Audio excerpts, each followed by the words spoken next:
रहमान साहब वो कौमी असम्बली के रुकन हैं जिन्होंने अपनी पार्टी की क़यादत के खिलाफ भी इजलास में कई बार आवाज उठाई, मगर इस मुश्किल वक्त में चौधरी साहब जो हैं वो नवाज शरीफ साहब के साथ कहा जाए या निज़ाम के साथ खड़े हैं तो वो भी ज्यादा मुनासिब होगा। चौधरी साहब, ये क्या हो रहा है? आपके स्पीकर कौमी असम्बली जो इंटरव्यू दे रहे हैं और नवाज शरीफ साहब भी एक बात कर रहे हैं, मगर फिर शाहिद खाकान अब्बासी जो वजीर आजम है वो कह रहे हैं कि ऐसा कोई खतरा नहीं है मुल्क को। इन तीनों में से कौन सही बात कर रहा है? आप बताएं ग्राउंड पे क्या सूरत हाल है? देखिए जी, बात यह है जी कि जो बातें हैं कही जा रही हैं वो पाकिस्तान की तारीख के तनाजुर में कही जा रही हैं। जब से पाकिस्तान बना है तो आपने पहले भी एक वज़ीर आज़म के साथ अभी दिखाया जो क्या हुआ है।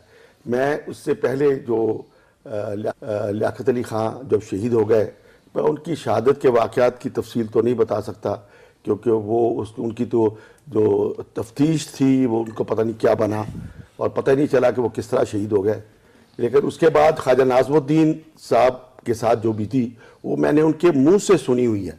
3 अक्टूबर 1964 को जब मादर मिल्लत ने इलेक्शन का ऐलान किया तो लियाकत बाग पिंडी में जलसा था रात को, और मैं उस जलसे में नौजवान एक वकील के तौर पे वहाँ पर मौजूद था।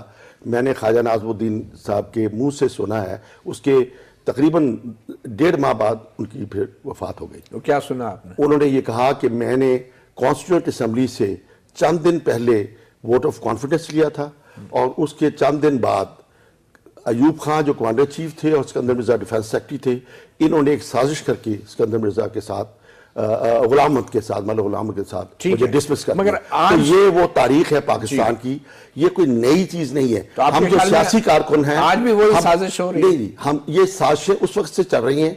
इन साजिशों की वजह से फिर उसके बाद जब मोहम्मद अली बोगरा साहब को लाया गया और उन्होंने जब आइन बनाने लगे तो वो कॉन्स्टिट्यूंट असम्बली तोड़ दी गई। मौलवी तमीजुद्दीन केस हुआ, उनके साथ क्या हुआ। तो जो एक सियासी कारकुन है उसको पाकिस्तान की, मैं एक सियासी कारकुन हूँ बुनियादी तौर पर, इत्तेफाक से कौमी असम्बली का रुकन बन गया हूँ, लेकिन बुनियादी तौर पर मैं एक सियासी कारकुन हूँ। मेरे लिए ये कोई नई बात नहीं है, लेकिन मेरे लिए जो खुश आइंद बात है, मैं मायूस नहीं हूँ, मैं बहुत मुतमईन हूँ कि मैंने इतने अच्छे हालात पहले कभी नहीं देखे थे। यानी